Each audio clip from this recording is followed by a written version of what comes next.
Hello tout le monde, j'espère que vous allez bien. Je vous retrouve dans cette nouvelle vidéo que j'avais promis de faire et que je fais tous les ans. C'est un bilan de l'année qui vient de s'écouler avec quelques objectifs de l'année qui arrive. J'aime énormément faire ça, ça permet de me projeter un petit peu sur l'année 2023 qui va bientôt débuter et qui débute déjà lorsque vous verrez cette vidéo. Ça me permet aussi de faire un peu le point sur ce que je viens de vivre pendant un an, sur ce que j'ai accompli, réussi, est-ce que j'ai tenu mes objectifs de l'année dernière, etc. Et d'année en année, je peux me rendre compte un petit peu de l'évolution qu'il y a pu avoir. Cette année vraiment était trop géniale, il s'est passé énormément de choses. Je vais revenir un petit peu brièvement dessus, je vais pas faire mois par mois mais vraiment dans une globalité. J'ai retrouvé mon vision board de l'année dernière qui était comme ceci. Je m'étais chauffée pour le faire à la mano et j'avais trop kiffé, il était accroché dans ma chambre. J'avais voilà 5 objectifs et je pense que je les ai atteints. Je vais revenir un petit peu là-dessus et je vais faire évidemment un vision board aussi cette année, mais il sera entièrement digital puisque j'ai décidé que ce serait mon fond d'écran d'ordinateur pour que je sois encore plus amenée à le voir tous les jours. Donc voilà, on va faire ça ensemble et maintenant je peux déjà vous dire que l'année 2022 a été extrêmement riche, surtout d'un point de vue professionnel. Donc d'un point de vue personnel, il n'y a pas eu de grands changements par rapport à 2021, ça a été vraiment dans la même continuité. Tout va bien de ce côté-là. Je n'ai pas grand chose à redire de plus là-dessus et je pense qu'on va se concentrer surtout d'un point de vue professionnel parce que c'est là où il y a eu le plus de remue-ménage, on va dire, de plus de changements, à commencer par le fait que j'ai terminé mes études. Ça c'est quand même un gros point qui a marqué mon année. J'ai fini mes études supérieures, mes 5 ans d'études. Je trouve ça dingue, j'ai l'impression d'avoir passé un petit step de ma vie et que maintenant les prochaines années vont être tout à fait différentes. Donc je pense que j'avais aussi besoin d'une petite pause, de souffler entre ces deux phases de ma vie là. Et après d'un point de vue freelance dans l'illustration, il s'est passé énormément de choses aussi. C'est un peu cette année 2022 qui a été déterminante pour énormément de choses parce que c'est cette année du coup que j'ai créé ma micro-entreprise et mon statut de freelance. Donc c'est un petit peu cette année que tout a débuté pour moi au niveau de l'illustration d'un point de vue professionnel. J'ai aussi participé à mes premiers marchés cette année, c'était vraiment la première expérience de vente au contact d'un public avec mes créations. Donc ça c'était trop chouette aussi, franchement j'ai adoré. Je pense que c'est quelque chose que je vais continuer de faire un petit peu à 2 périodes de l'année un peu significatives qui seront le printemps début été et fin novembre début décembre pour les cadeaux de Noël. Voilà, il y aura 2 périodes où j'essaierai tous les ans de participer à plusieurs marchés. Dans cette même continuité, j'ai créé ma boutique en ligne. Pareil, c'était un de mes rêves, objectifs et tout. Je suis trop contente de l'avoir fait cette année. J'ai pu créer aussi mon portfolio sur le même site web, donc c'est vraiment genre mon bébé, mon site où il y a toutes mes réalisations clients, il y a toute ma boutique avec tous mes produits et un petit peu tous mes liens qui peuvent rediriger vers des choses que j'ai faites. Et voilà, je sais pas, j'aime trop le fait d'avoir mon propre site que j'ai construit de A à Z, qui peut être un peu une plateforme où on peut retrouver tout mon univers. Ça me plaît de ouf. Je suis trop contente d'avoir pu aussi concrétiser ça cette année. J'ai un peu voulu tout accomplir en 2022 et être entre guillemets bien pour démarrer 2023. Il y a une petite contrepartie, c'est que du coup je me suis pas beaucoup reposée. J'ai vraiment fait énormément de choses. J'ai aussi créé mon Patreon, donc ma page Patreon en fin d'année. Là aussi c'était quelque chose que je rêvais de faire. Merci vraiment, un grand merci à toutes les personnes qui me suivent sur cette plateforme. Je trouve ça trop cool d'avoir un peu un espace un peu plus perso pour pouvoir échanger ensemble, parler de projets, essayer de pouvoir vous transmettre des choses un peu exclusives, etc. Ça je compte bien le continuer en 2023. J'essaye d'être régulière. D'un côté création aussi sur Instagram, cette année j'ai essayé de lancer plein de petits challenges.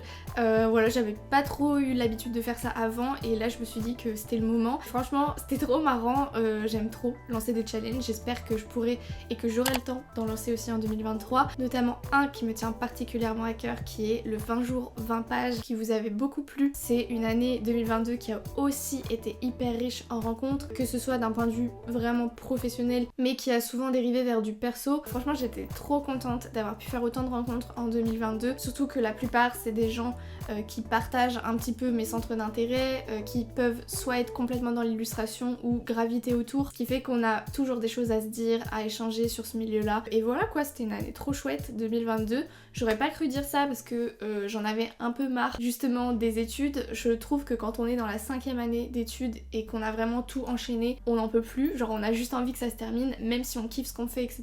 Je pensais que cette année allait être très longue et en fait elle est passée à une vitesse folle parce que j'avais plein de projets à droite à gauche, ce qui fait que j'ai vraiment pas vu l'année défiler. Mon année d'études, la dernière, c'est trop bien fini parce que j'ai été publiée dans le numéro Étape spécial diplôme. Genre Étape, c'est un magazine que j'adore qui est spécialisé dans le design et en fait chaque année ils sortent un numéro spécial diplôme qui présente des projets de diplôme. Il y a des candidatures qui sont ouvertes à une certaine période et ensuite il y a un certain nombre de diplômes qui sont sélectionnés pour figurer dans le magazine et j'ai été choisie, j'ai été sélectionnée, donc je suis genre trop contente. Quand j'ai reçu le magazine et que j'ai vu mon nom écrit en gros, je trouve que c'est une trop belle façon de vraiment clôturer ces 5 années d'études, sachant que c'est ton projet de diplôme qui est présenté en fait. Pour conclure un petit peu cette année 2022, est-ce que j'ai réussi mes objectifs ou non? On va les reprendre ensemble. Du coup, un de mes premiers objectifs, c'était de m'habiller plus en couleur. Oui, je pense que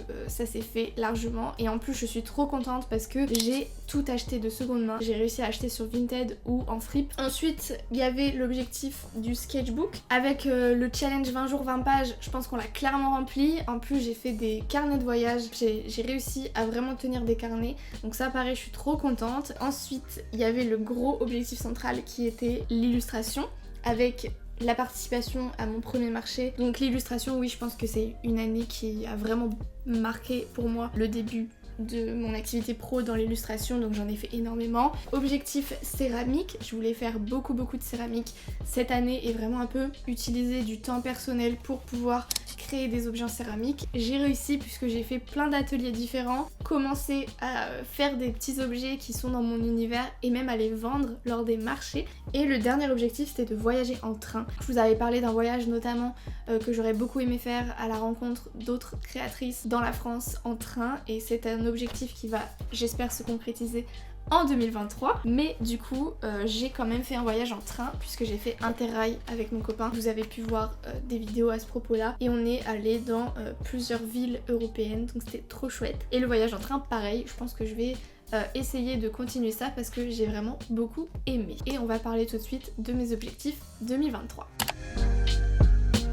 Donc pour mes objectifs 2023, comme l'année dernière, j'en ai choisi 5 pour vraiment me focus et essayer de les atteindre parce que si on a une liste à rallonge, on sait très bien qu'on n'y arrivera pas, ça sert à rien. Donc mon premier objectif, c'est celui que j'ai pas réussi à vraiment atteindre 100% en 2022, c'est de faire un petit tour de France en train dans les grandes villes principales, pas toutes évidemment parce que j'aurais pas le temps, mais en tout cas celles qui m'attirent le plus, et d'aller surtout à la rencontre d'artistes et de créatrices pour filmer des portraits vidéo qui feront partie de ma nouvelle série YouTube intitulée Une artiste, un style, que j'ai débuté aussi en 2022 avec déjà 2 portraits et j'aimerais vraiment enrichir cette playlist là avec d'autres artistes qui n'habitent pas forcément à Paris et qui habitent ailleurs dans la France. Il y a déjà quelques artistes dont j'ai les noms inscrits que j'aimerais beaucoup rencontrer, mais c'est quelque chose que je dois organiser puisque il faudra réserver les trains, pouvoir être hébergé, etc.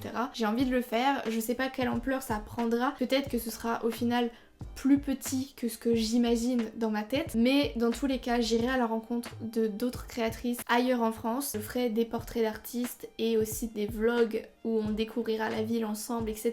C'est vraiment un projet qui me tient à cœur et donc ça c'est le premier objectif 2023. J'aimerais beaucoup que ça ait lieu entre avril et juin pour qu'il fasse majoritairement beau et qu'on ait plus de chance de ce côté-là. Et même si je vais à la rencontre seulement de 3 ou 4 artistes, ce sera déjà super et je serai trop contente d'avoir atteint cet objectif. Ensuite, le deuxième objectif, c'est de un petit peu level up les produits que je présente sur ma boutique. Donc ça c'est quelque chose qui se fera un peu crescendo, mais en fait j'aimerais beaucoup que les objets, certains soient plus réfléchis, qu'il n'y ait pas que des prints et qu'il y ait vraiment certains petits concepts. Il y a beaucoup de choses que j'aime bien, mais ça peut être par exemple un jeu de cartes, un fanzine, ça peut être des petits objets, enfin j'aimerais vraiment pouvoir réfléchir un petit peu dans mon univers, des choses qui sont un peu plus concrète avec peut-être une histoire, un thème, quelque chose qui puisse être autre qu'un print. Ça peut être aussi, je sais pas, des bloc-notes, des fanions,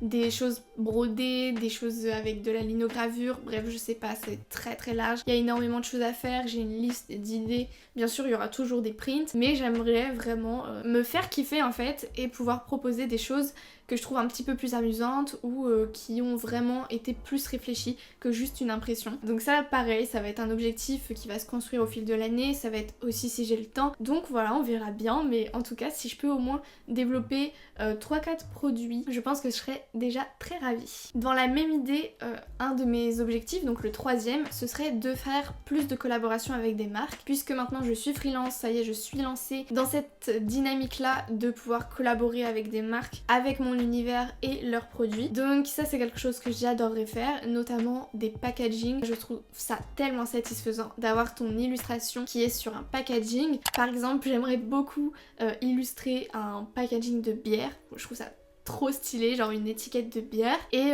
j'aimerais beaucoup aussi créer un puzzle avec une de mes illus. Il y a plein de petits projets comme ça que j'aimerais énormément faire. Si je prends un petit peu la peine de démarcher, d'envoyer des mails, etc., de proposer mon portfolio. C'est ce que je compte faire en 2023. Qui ne tente rien à rien comme on dit. Et si vous voyez pop un petit peu des petits objets en collaboration, que ce soit avec mes illus, et bah vous saurez que j'ai rempli mon objectif. Mon 4e objectif, il reste un peu dans la même veine artistique, illustration, etc. Mais cette fois-ci c'est plus perso, c'est plus pour moi, c'est de me remettre à la peinture mais sur grand format. J'ai des toiles qui patientent chez moi depuis plusieurs mois, voire des années pour certaines, et je les ai toujours pas utilisées. Je sais qu'elles sont là, je sais que j'ai envie d'en faire quelque chose, mais il faut que je me mette un petit peu la seconde en marche pour pouvoir essayer de faire des choses un peu plus en grand format avec de la peinture. J'aimerais vraiment faire des beaux projets mais qui soient pas du tout monétisables ou quoi, c'est vraiment pour moi. Et je pense que ça peut aussi être une activité qui me détend, qui me fait un peu décrocher des écrans. Et de toute façon j'ai des toiles qui attendent que ça, donc il me faut juste en fait cette impulsion, une idée, mais bon on verra bien comment ça se passe. En tout cas c'est un objectif que j'aimerais beaucoup commencer. Et enfin le tout dernier, il est totalement personnel et je pense qu'il peut paraître un peu bateau pour beaucoup de personnes, c'est un objectif assez commun, c'est de prendre véritablement du temps pour moi. Ces 2 dernières années où j'étais en alternance plus en master avec beaucoup de projets, mon activité freelance à lancer, etc. ça a été extrêmement chargé. J'ai pas eu une minute à moi vraiment. Moi c'est ce que j'aime, mais c'est vrai que je ressens peut-être un peu plus maintenant cette envie de retrouver des instants où je suis vraiment posée, où je peux aussi couper un peu plus des réseaux, des écrans de manière générale, mais Instagram, TikTok, YouTube, essayer de couper ça, de pouvoir me ressourcer vraiment moi et de prendre plus de temps pour moi, pour des choses qui me feraient véritablement du bien, comme par exemple bien me reposer. Ensuite je pense que j'aimerais réapprendre à vraiment cuisiner des bons plats, tester des nouvelles recettes, etc. Je trouve qu'il y a vraiment une satisfaction à faire des bons trucs à manger pour soi ou même pour d'autres personnes qui mangent avec nous. Il faut que je me persuade que c'est hyper important de vraiment avoir ce temps-là. Et j'aimerais aussi surtout réussir à ne pas travailler du tout le week-end. On ne tourne pas de vidéo, on ne fait pas d'illustration pour Instagram, on ne répond pas à des mails et on ne fait pas de factures de compta, etc. C'est très compliqué pour l'instant, je n'y arrive pas, mais je pense qu'en 2023, il faut que je réussisse à vraiment utiliser le samedi et le dimanche comme des jours off qui me permettent justement de prendre du temps pour moi. Je sais que ça va être un objectif très dur à atteindre, mais en tout cas, je vais faire mon possible pour réussir. Voilà, c'est déjà la fin de cette vidéo, je vais pouvoir mettre mon petit vision board en fond d'écran. J'espère que ça vous a plu. N'hésitez pas à me dire vous quels sont vos objectifs de 2023, ça m'intéresse trop à chaque fois de les lire. Et surtout, je vous souhaite une très bonne année 2023. En attendant la prochaine vidéo, n'hésitez pas à me retrouver sur Instagram où je publie plein d'illustrations et où on peut échanger ensemble. Salut!